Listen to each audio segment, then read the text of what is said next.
Hello, hello. Just checking a few things before we get going. It does show. Okay, cool.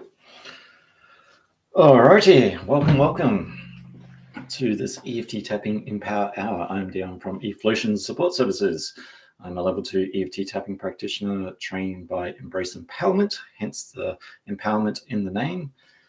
And I was trained by Kadeen Aaron, who is an accredited social worker, and even I believe our level 3 training, or her level 3 training rather, is actually an accredited EFT tapping, which is important to have accredited people within the field, because sometimes with accreditation there comes also a bit of accountability when it comes to facts, which I'll be clearing up a little bit today with our information, because along with how I used to do these EFT tapping videos way back before they were sectioned off between EFT tapping and the intuitive chats and the EFT tappings were all together, and I wasn't actually wanting to go for an hour. It was just that they went for an hour, so I'm just putting an hour there as the buffer. And also that some topics just don't require an hour of tapping or chatting on. But there are some things that do need to go a little bit more in depth, and some things that do need clarification, and some things that do need a little bit more exploration as far as the body sense. Because when we have things like trauma, a lot of the things that we can have is more driven towards the cognitive mind. And the cognitive mind in trauma, how it plays out, can almost take a back seat to actually how the body responds to trauma. So the topic of today's EFT tapping, and I always open it up to people that want to throw out ideas, as EFT tapping is not just a one-way experience, it's an interactive experience. But in the lack of an interactive experience, I have a topic. But I'll do a chat first, and then we'll go into the topic, which is on, well, the name of the topic is Precious Illusions. And I kind of wanted to do one around going no contact. I have done an EFT tapping on that, but I kind of wanted to explore more the experience of going no contact, and also some of the illusions that we cling to or hope for, that can actually sometimes, even though be precious, and we want to hold on to those illusions of what could be, sometimes we need to start to deal with what is, so we can actually start to live our lives rather than be in the hope of something and starting to deal with the reality of things, which is a little bit more practical. Because when we deal with what is now, we can actually start to move forward in life, which will actually lead me into some interesting information provided on how to deal with overwhelm, because it was interesting at best. So there's many different types of overwhelm. We can become overwhelmed by work. We can become overwhelmed by stress. We can become overwhelmed by trying to multitask. We can become overwhelmed by many different things. People talking to us. We can have many different voices speaking to us, and it's trying to filter out the noise and focus on one voice. So when it comes to overwhelm, sometimes the definition of it is important, because once we know what something is, we can start to address it. Similar with healing, if we have an awareness of a problem, then we can actually start to address the problem. If we have no awareness of the problem, then we don't know what to address, or even if there is a problem in the first place. So when it comes to overwhelm, especially when it comes to trauma, it is going to be something that is going to be more, I guess, reaction driven within the body, rather than something that's going to be the mind. The mind is kind of almost the last step in the process of going, something is actually going on, or I'm feeling like I'm losing control. And that losing control can actually put us into a panic state, because if we're not aware of a problem, how can we manage it? Because it just feels like everything is falling apart. And if everything is falling apart, how do I address it? How do I navigate it? And it becomes like a self-feeding loop, where the more that we don't know what's going on, the more that we don't know how to deal with the problem, and the more that we don't know what's going on. So there's no sort of forward direction, because there is no cognitive awareness of how to address it. It's like having a problem but not knowing how to solve it.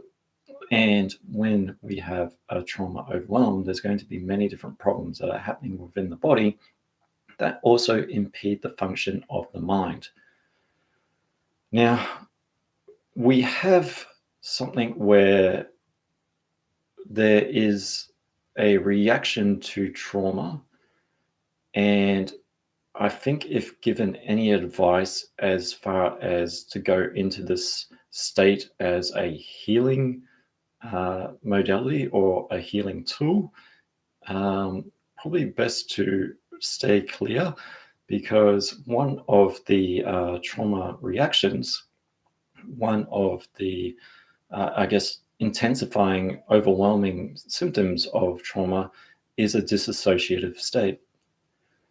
So when we have a dissociative state, it can be something where we start to become disconnected from our emotions or our physical state. It's kind of a response to trauma, disassociation.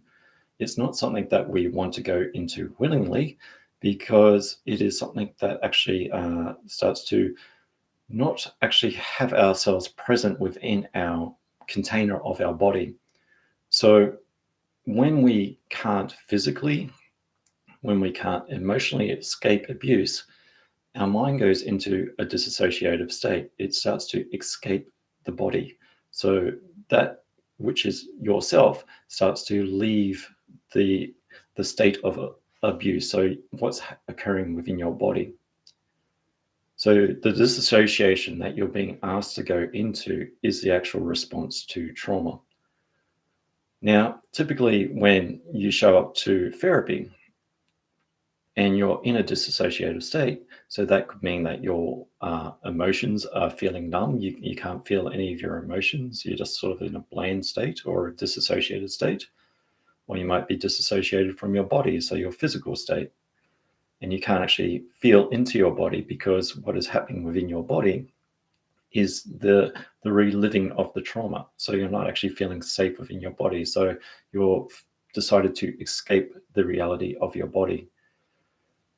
Long term, like if you treat disassociation and bring the person back into the body, which can have its complications in itself, if that is long term, you can lead into things like dissociative identity disorder. So kind of like you form a different identity, and it becomes what's known as DID, dissociative identity disorder. So being asked to go into a dissociative state to actually deal with overwhelm kind of lacks, once again, that understanding, that knowledge about what trauma is. When we are very hyper aroused, when there is hyper arousal within the nervous system, when we get very fight or flight symptoms, when we get very overwhelmed with our nervous system, when we become very heightened, the prefrontal cortex, the part of your rational brain, starts to go offline. So things like when we go into EFT tapping, thinking about setup statements is not actually going to be beneficial in that state, because in that state, if you've ever experienced a panic attack, if you've ever experienced shock, this is the states that you'll be going into within this. Or you might go into a complete shutdown response and just be non-responsive. So you might have a flat effect.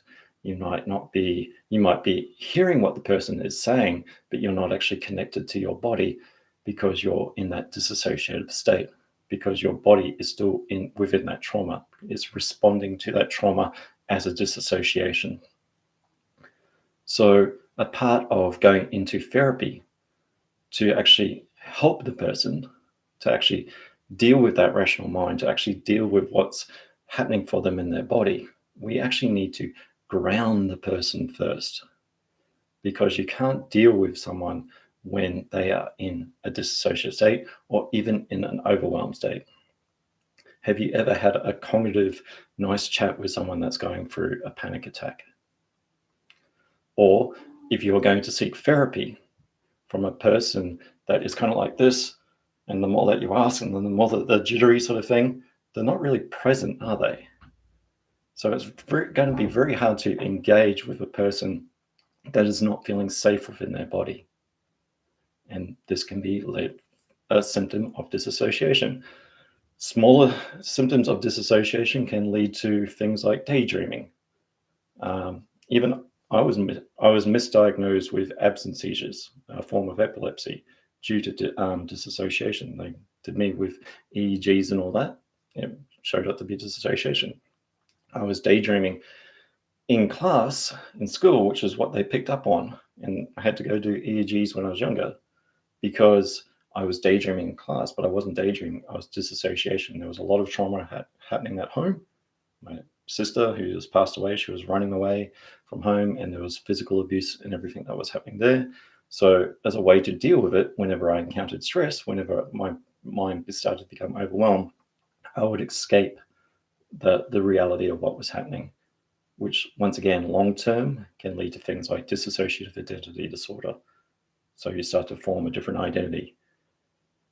So trauma is a fragmentation of self, and we want to bring that sense of self back within our container of our body. We don't want to encourage a dissociative state. So grounding, we're bringing back the person very slowly, because once again, when there's an intensity in the body, you don't rush these things, you go slowly. EFT tapping has this. It's called the 9-gamut technique. And it's a way either before a session or after a session to actually bring the person into their body. So back into their cognitive mind and back within their body, so they can start to feel safer and more present. And when you're more present, you're more receptive to information that's being told to you, rather than being so on guard or hyper alert all the time, or starting to go into hypo-arousal. And that's where the dissociative state starts to happen. So even in things like EMDR, they have, which is a trauma treatment, they have what's known as the window of tolerance. EFT tapping has similar, the SUD scale, the subjective unit of distress scale, from 0 to 10. Where are you on that scale? We want to know, because we want to know where the level of intensity is going. If it's getting too high, we want to start to bring you back into, or start to change the EFT tapping techniques to deal with that. We just don't want to continue to the point that you become overwhelmed. So we're wanting to deal with what's happening within the body to keep you within that window of tolerance. We don't want you to go too low, and we don't want you to go too high. We want to keep you within that state where at least you're receptive and present within your body. Things like somatic experiencing have this. They have their own form of tapping, where it's literally tapping on your body to bring awareness that your body exists. Because when you are in that dissociative state, you're not even aware that your body exists. So you could be feeling pain and not even be aware of it. So it's not a good thing to be actually encouraging, as dissociation is a reaction of trauma. It's a response. And you don't actually have to be encouraged to go into a dissociative state. It's, once again, a symptom of receiving trauma. So you won't have the choice. It'll happen for you, as a lot of these things are autonomic. So the container of your body, the 9-gamut technique, I've actually shown this in videos. I've shown it in a video, I think it was on emotional overwhelm, but I'll demonstrate it here. So you have your pinky, and there is the soft spot between, so you've got those two, what do you call it, tendons, and then you've got the soft spot in between there. And what we're doing is we're tapping in there, and we're wanting to bring both hemispheres of the brain back online, and we're also wanting to get the thinking mind a little bit going. So it's a process that does activate also the polyvagal, because there is a bit of the left and right scanning our peripheral vision to know that things are safe. But basically, It goes like this. So eyes closed, eyes open, eyes hard right, eyes hard left, keeping your head still and moving your eyes in a clockwise direction. Now in an anti-clockwise direction. Humming any tune that comes to mind. And stopping. Counting back from 20 in twos, 18, 16, 14. Okay, stopping. And now humming any tune that comes to mind. And stopping. And once again, we check in with the person, see where they're feeling within their body. Are they starting to become a little bit more present? Are they starting to become a little bit more grounded? And then if not, then we repeat. So we're starting to bring the person back within their body. We're grounding them because they've escaped their body, their senses. We're bringing that back into that fragmentation of self. We're starting to bring it more present back within the body. And when they're back more within the body, then we can start to address the setup statements. Then we can address where things started to trigger. There are EFT tapping techniques where we don't even deal with the traumatic situation itself. There's a tearless trauma technique, there's a movie technique where we don't go, well, this traumatic thing happened to me. We more go a little bit more generalized or a little bit more global. It's like easing the way in rather than dealing with it. And with our subjective unit of stress scale, we're also keeping score of where the trauma is sitting in the body. So if you're tapping away and then we're tapping on something quite intense and then you're starting to go like this and you're closing your eyes, that's a symptom of we need to stop and check in. Because if you're closing your eyes, something is starting to become overwhelmed. We want you present. We want to be able to see what's happening for you and for you to be able to see for us. So there is going to be also physical symptoms. There might be raising of the shoulders. There might be struggling to swallow as the body starts to process this trauma. And we also want to be able to know that intensity, that you're present, that you haven't closed your eyes and it started to escape, started to go into that dissociative state, that things have become overwhelming. So it's very important to actually have people that understand trauma. Now, I'm not a trauma psychologist or anything like that. I'm just a person that has CPTSD, has a lived experience of CPTSD, and of that lived experience has had to manage and find ways to deal with it. And I definitely know that a lot of it is not cognitive driven. It's understanding your body, the triggers, what happens for you, and how to actually start to mitigate that, start to dial down the intensity before it starts to overwhelm. So it's unfortunate there's advice being given to encourage a dissociative state. Perhaps they meant go into a guided meditation. I don't know. But even with guided meditation, sometimes given the person's symptoms, even just closing the eyes and imagining something can actually start to, it's similar to talking about trauma. The more that you talk about the trauma, the more that you activate it. If you have no way to somatically release it, then you're talking about something that was quite traumatic and hasn't actually been processed. So what's it going to do? Start to arise within the body, start to show those symptoms of shutting down. So I think sometimes when it comes to information, when it comes to trauma, especially, it's good to work with people that understand it, so that your well-being in itself doesn't get misled and also misled into the state where you are encouraged to go into basically trauma reactions, because we don't want to deal with the trauma reactions. We want to start to bring you back present to your body and have you grounded and present so that even the therapy can be effective.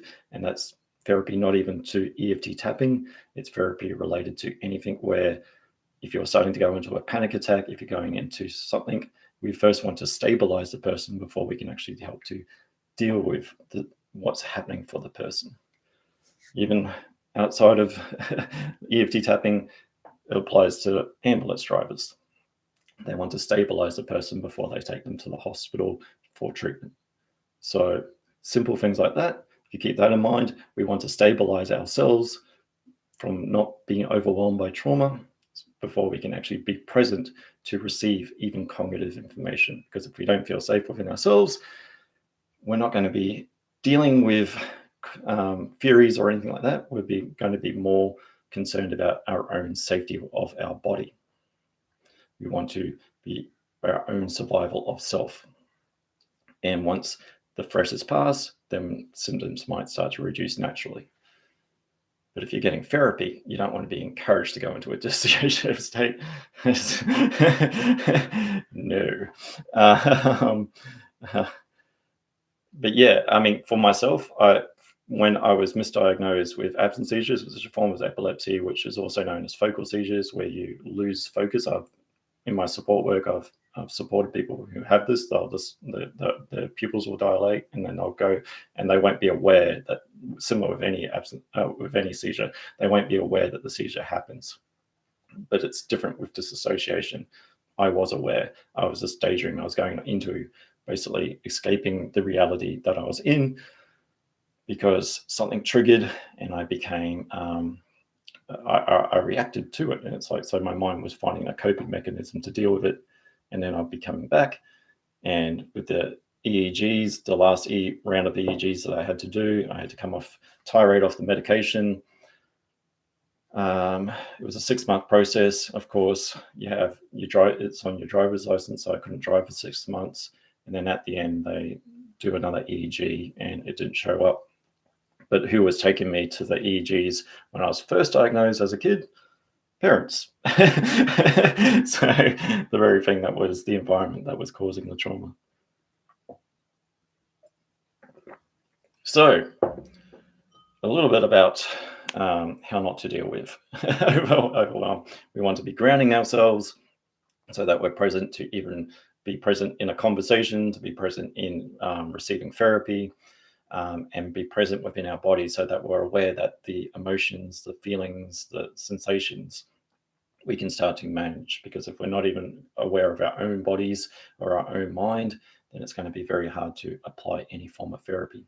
So we want to be grounding the person first and then applying. And if we start to notice that the person is starting to escape their body, once again, stopping the process, grounding them back in. We want to keep them in that window of tolerance.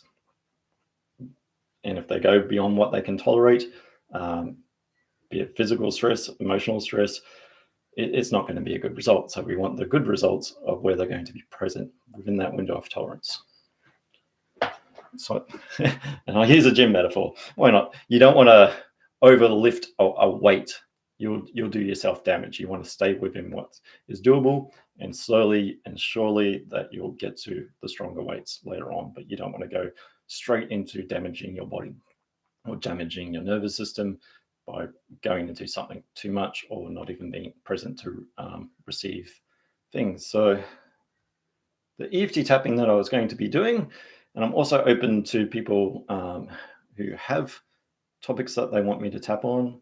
If you've just joined, I was going to be doing one on a theme of precious illusions, and I originally wanted to do one on going no contact and the emotions around that, but I think I've already done one on that, and I'll also just more touch upon on more generalized feelings and emotions that go around that. So EFT tapping, I'll say it now, taking full responsibility for your own well-being. So if you choose to engage with this, it's a stress reduction tool. It's just going to be reducing stress, but feel free to either engage or disengage when you feel is appropriate to you. So EFT tapping on precious illusions. Let's go with that flow. Even though there are things and people in my life that I may have had to walk away from in order to keep myself safe and no longer receive the abuse, the name calling, or the physical abuse of that which I received. And there's some things I'm holding on to that I really want to hold on to, but are really holding me back. And I'm open to loving and accepting myself. Even though there's these precious illusions, these dreams and hopes of people and situations where I might finally get my acceptance, and I might finally be seen, and my pain finally validated. And I'm open to loving and accepting myself, even though I feel alone and isolated. And I go to these precious illusions and start to create some realities where I might receive that love and care from those that I had to walk away from. And I'm open to loving and accepting myself. These precious illusions, this having to walk away, these choices that I had to make in order to survive, in order to keep present within myself, in order for a better life, I had to make some dreadful choices. I may have had to go no contact, because the more contact that I had, the more abuse that I received. And it's really hurt me, and it twisted my sense of reality. I may have formed a dependency on people who really needed me as a form of abuse. And it was not nice to receive. And I may have tried to speak up. I might have tried to instigate change. But the more that I brought an awareness to a problem, the more that I was seen as a problem. As I was that reflection to a person's actions that they didn't want to hold accountability for. And so I had to make some choices. Some choices that no kid has to make, or any person has to make, to walk away, to take my wounded self and start to mend those wounds. And I had these precious illusions that perhaps I'd change. Perhaps I've changed now, and they'll want me back to a life that I really want, that may have been different to the reality that I received. And it was precious to me. These situations or scenarios, these hopes and dreams of wanting that love and attention, of that affection, of people who really understand. But I might be dealing with a different reality where I'm healing by myself. And the more that I speak up, the less people want to hear. And it feels like second-hand abuse, trying to heal from something, but nobody wants to see it. Like walking past a homeless person on the street. If I ignore the problem, I don't have to deal with the problem. These precious illusions, this holding on to them, that they might pick up the phone and say that I am changing. And you were right all along. And I shouldn't have done these things. And if I spent a lifetime trying to point these things out, and all I got was pointing fingers of accusations in return, and sometimes the change that I hope for may be the change for myself instead. Maybe I can give myself that caring love and that attention rather than holding out for those precious illusions or those illusions and all this reality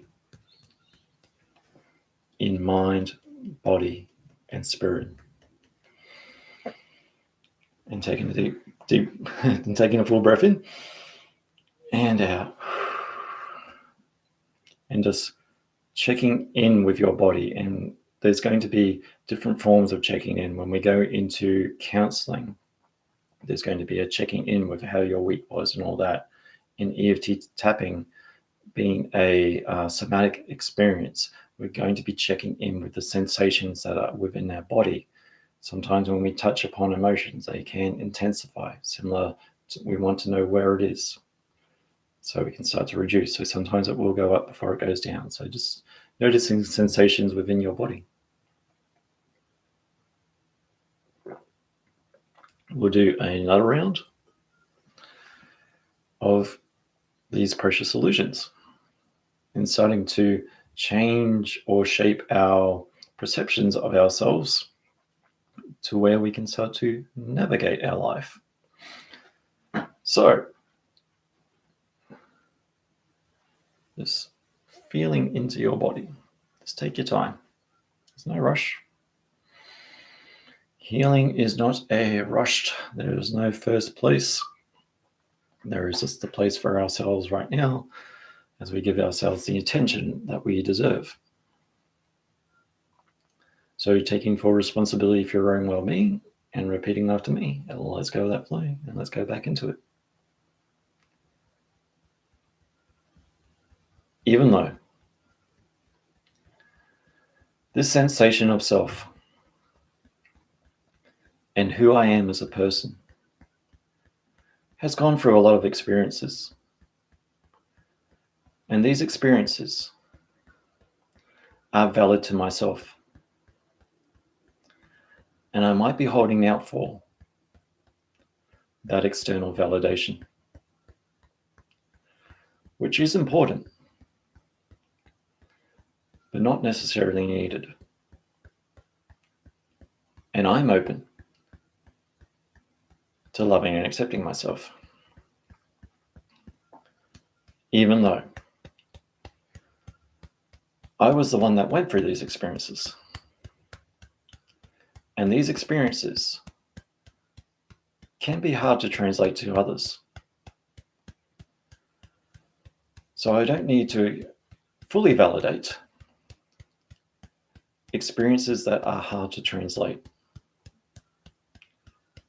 And I'm open to loving and accepting myself,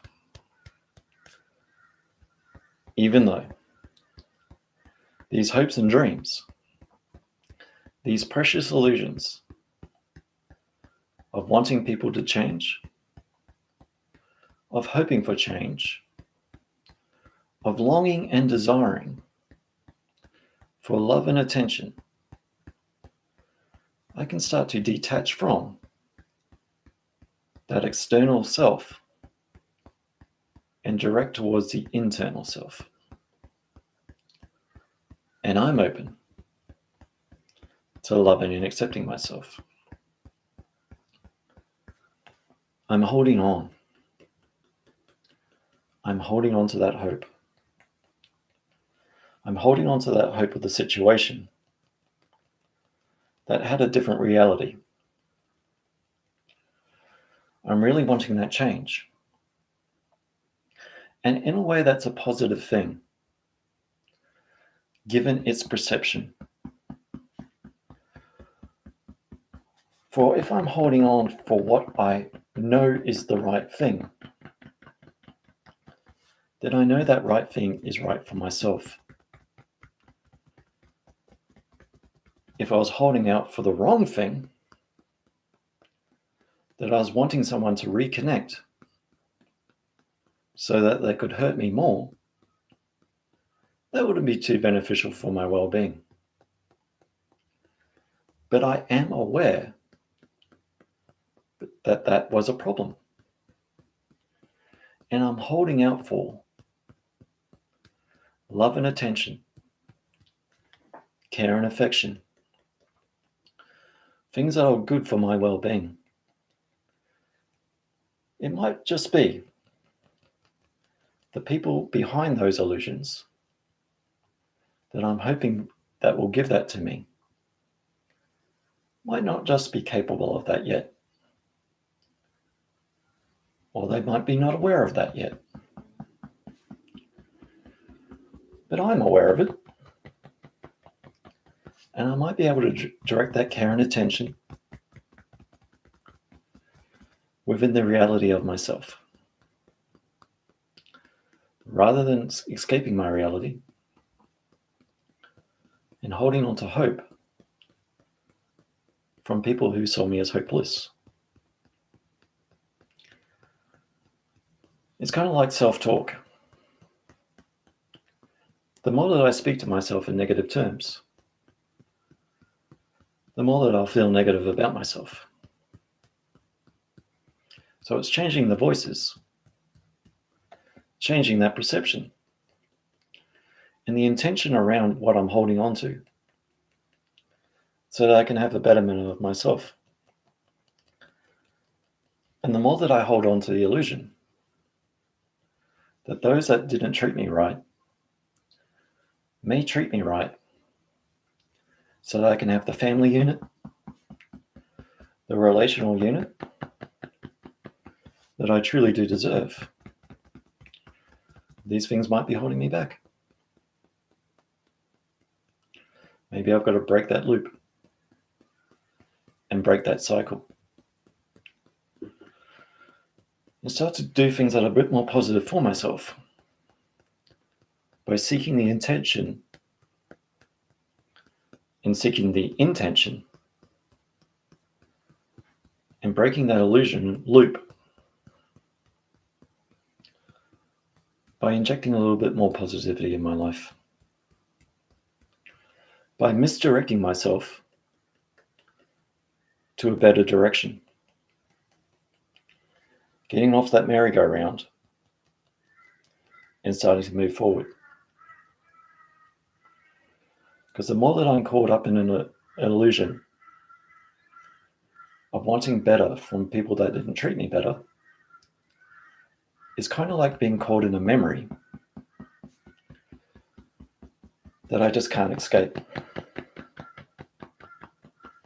All this fawning, all this fawning, all this wanting to people please, all this wanting to people please, all this wanting to go back to something, because I fear that being alone and dealing with the reality of that I had to escape from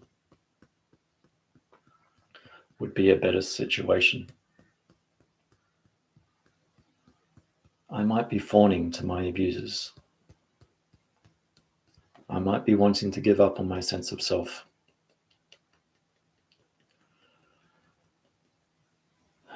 I might be wanting to ignore some realities and go back to what was familiar. Is receiving abuse familiar for me? Was wanting to heal from that, a better reality. And these realities that I have to face may have been the situations that I had to experience, which some might not understand, but I definitely feel this within myself. I'm healing these realities. I'm wanting better for myself by having a better connection with myself and a better connection to others who want better for me. All this healing, all this grieving of self in mind, body, and spirit. Take a full breath in and out. Yes, so as we unpack something as simple as precious illusions, the illusions of holding on to the affection, the attention of people that probably didn't give that to us in the first place, because the escaping of that situation, going no contact, these sorts of things, we can sometimes fawn. We go into a fawn response. So we have fight, flight, freeze, and Pete Walker talked about fawn. So fawning, basically wanting to please the abuser, so you don't receive abuse, doing whatever you're told, basically. So sometimes with these precious illusions, we romanticize or go into a nostalgia of some of the good things and start to try and justify that did they outweigh the negative things. But this is where reality checking does come in and be most effective, because when we get caught in the reality of something that is nostalgic, of like, yes, there were good times, and even past relationship, it wasn't all like doom and gloom all the time. There were good times, but it's where if you're in a very fearful state all the time and you're fearing the person coming home and all that, this is not a safe environment. This is something that we're going to be constantly on guard, and we start to armor up. We start to put on that armor so we don't get hurt. We start to protect our vulnerabilities. And most times in a relationship or a family environment, it's good to be vulnerable, because it's good to deal with people that actually understand emotions, rather than shaming the person for being inconvenient because they're displaying emotions. So when we have that, we can start to get into a situation where if we're not seen or heard, then we are not validated as people. So that humanitarian element of being, even having your needs met starts to not happen. So it's whether you want to be present within that, and you start to hold your authenticity and start to walk away from that and heal from that, because it's very damaging to your sense of self. It creates a trauma. And when we think about, when we have to go through the situation of escaping a situation, and sometimes even the abuser will say things like, well, you won't be able to live without me. Or, they might control finances. They might do all these things where they even make it a physical reality where you can't actually escape. It's going to be a very daunting experience to actually live in a reality where you are outside of that dependency. And it becomes, if that's all you've known, then it's going to be a very scary thing to go outside of what you know. And that what you know is starting to fend for yourself. But it's similar to a car accident victim sort of thing. You don't blame the person that's in the car accident for having their injuries, and that you want to be supportive of healing that. But sometimes when we escape trauma and start to deal with those emotional wounds, those traumas, it can be that no one understands because it's not physical, and there is that blame that puts on it, because people look to the person that's doing well in life, that's the persona of like, nothing's wrong with me, it's all him because he's broken, he's damaged, sort of thing, and not seeing that may have been the result of receiving damage, not because they are damaged in themselves. So when we want to reconnect to that, because that's all we know, especially growing up, there can be like starting to, I guess, go into that illusionary state of, I guess, trying to justify a reality that never existed in the first place. So intensifying those good moments and trying to, I guess, lie to ourselves in a way that it wasn't that bad, until we start to deal with those situations again and go, oh crap, no, those red flags were red flags, and I might have been right in the first place. So we'll go into our final round of EFT tapping on this, as we start to go deeper and deeper in, and checking in with yourself once again, seeing how you're feeling within your body. You can move it around, get it a little bit more mobile. Sometimes we get a little bit rigid in our physical state, so it's good to bring a bit of fluidity, a bit of flow back into the body. So taking full responsibility for our own well-being, let's go into our final round of EFT tapping, and let's get that flow. Even though I might be holding on to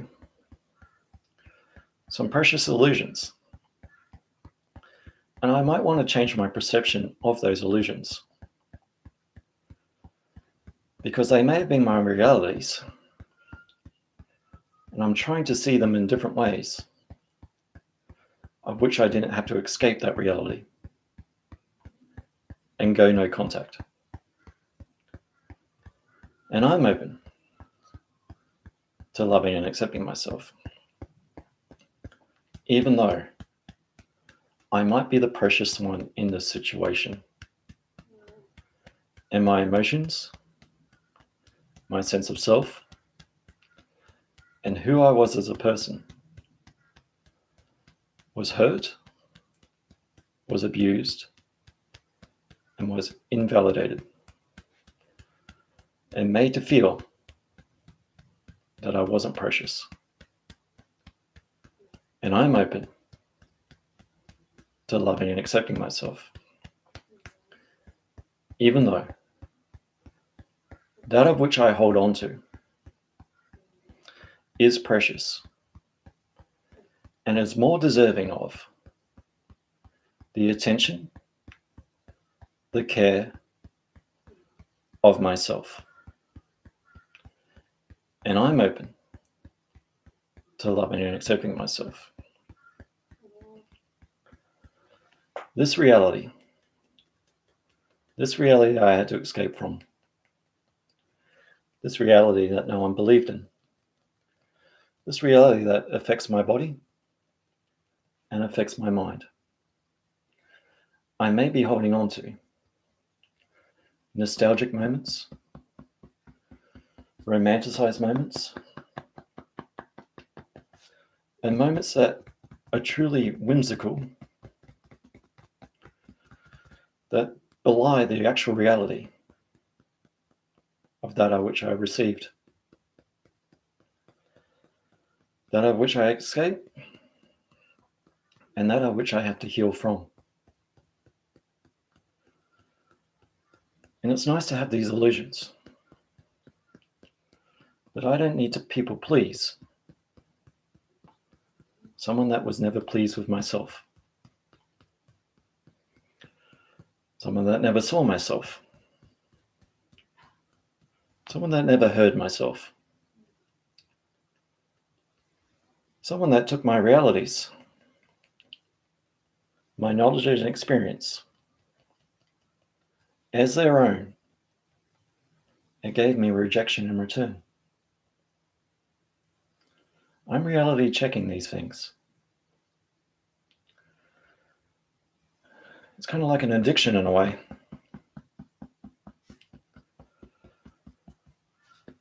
I start to get the bends, and I start to think, well, what if one more drink? Maybe that will resolve my issues. And then the very next morning, I'm quite revolted by this. I'm holding on to things that never held on to me. And this deeply hurts. And this precious illusion, this preciousness is deserving of myself. Because I know the difference of what's right and wrong. And I'm holding on to things that I feel is right and letting go of things that are wrong. And I'm starting to heal from that wrongness and deal with that reality and caring for myself, giving myself that compassion, healing myself, know that I am precious and I am valuable for myself. And the more that I grow that self-worth, the more that I feel valuable within myself, the more that I'm not dependent upon those that weren't dependent on me. And I grow that self-worth a little bit more. My valuable self, my precious self. And rather than an illusion of self, of that of which I'm trying to escape, I start to deal with the reality of self. I ground into myself. I'm in the here and now, centered and complete. And knowing of what direction I want, rather than going back to what I tried to run away from. People will change if they choose to change. An awareness of a problem is the first step of healing a problem. Rather than seeing me as a problem, rather than the problems that they had to deal with. And I'm dealing with my own problems. I'm growing a little emotional maturity, growing a new sense of self. And that might be in a different direction. As I sustain myself in mind, body, and spirit. And taking a full breath in and out. And once again, checking in with your bodily sensations, your mind, seeing where you're feeling, and just allowing it to settle. Always with EFT tapping, similar to the chat at the start about dealing with overwhelm. It's normally good with any form of somatic type of work, be it somatic experiencing, NDIS, EFT tapping. You kind of want things to settle after. So say if it was like an individual session, you don't want to just book straight back in. Even with a massage sort of thing, you don't want to book straight in to deal with that intensity. You want to allow the emotions, the physical sensations to settle, because everything is being stirred up. You want it to settle, and we also want to see where it's settling. Similar with a massage, you don't want to over massage a tense muscle because you'll cause more damage to the muscle. So we don't want to over stir things up because we'll also overwhelm the nervous system. So normally about 2 days after an EFT tapping session, or depending on the therapy, you want to allow it's a process of what's called integration. You want to allow the sensations to integrate within your mind and the body, so we don't stir things up and overwhelm the body once again. So even post EFT tapping, a way of dealing with overwhelm is allowing the sensations to settle. And that might be through things like just going for a walk, doing things that you enjoy. If you enjoy art, doing creative things, it doesn't necessarily mean go straight into another therapy. It means just allowing the body to settle. So yeah, because even like sometimes when we become aware of things that we weren't aware of, that can create a little bit of stress. So it's having those techniques post a therapy to actually manage or mitigate some of these feelings that are happening for us. So even before you step into an EFT tapping session or any type of therapy, we want to be grounded. We want to bring the person back from any sort of disassociative state that they're in, so that they're present within their mind and the body. And once they're present, then you're actually able to do therapy that is conducive and helpful, because the present, their attention is on you. And even after a session, you can go into grounding, or even after the session has ended, you kind of want that integration process to happen, so that your mind and body can settle. Basically, you've shaken something up and you want it to settle. You don't want to open up the can straight away. It'll explode. your emotions, you'll become overwhelmed. So yes, a little bit about, once again, dealing with these things with trauma, because I think there are trauma-informed therapies out there, and even psychologists and psychiatrists and that. Trauma is starting to become a little bit more known in the medical field. I am seeing a little bit more people with that extra training accreditation in their actual degrees. But it does take, even for a person like myself who is a support worker and has CPTSD and all that, and has just learned a lot along the way, it does take, I think, some awareness of the information that is being shared, because if we're being told to go into a dissociative state, if we don't have the awareness that the person might not have the cognition to think about set up statements, these sorts of things, then we're not actually helping the person. We're asking a person what they're actually not physically and mentally capable of, which might actually exacerbate symptoms that might intensify. So we want to be cautious about the information that we're sharing, so that we're not misleading people into harm. You don't want to encourage someone into a panic attack, for example. You want to keep them away from the panic attack so you can deal with the stress that might be leading towards a panic attack, rather than saying, yes, go into a dissociative state. That'll be great. But yeah, I'll end it here. We've got a few minutes left, but as I said at the start, sometimes some topics will need an hour, some topics won't need an hour. And yeah, so thank you for watching. I'm Dion from Eflowtion Support Services. I do offer EFT tapping one-on-one online. EFT tapping is an interactive experience. I respond to your individual sensations rather than just tapping away and saying whatever comes to mind.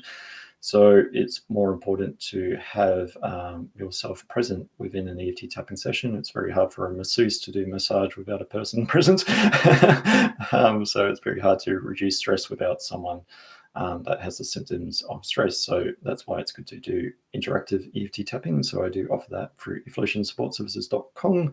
There's a booking section there, and you can book in when there is availability. So until the next live, stay your grounded, healthy selves, and I'll see you in the next one. Bye for now.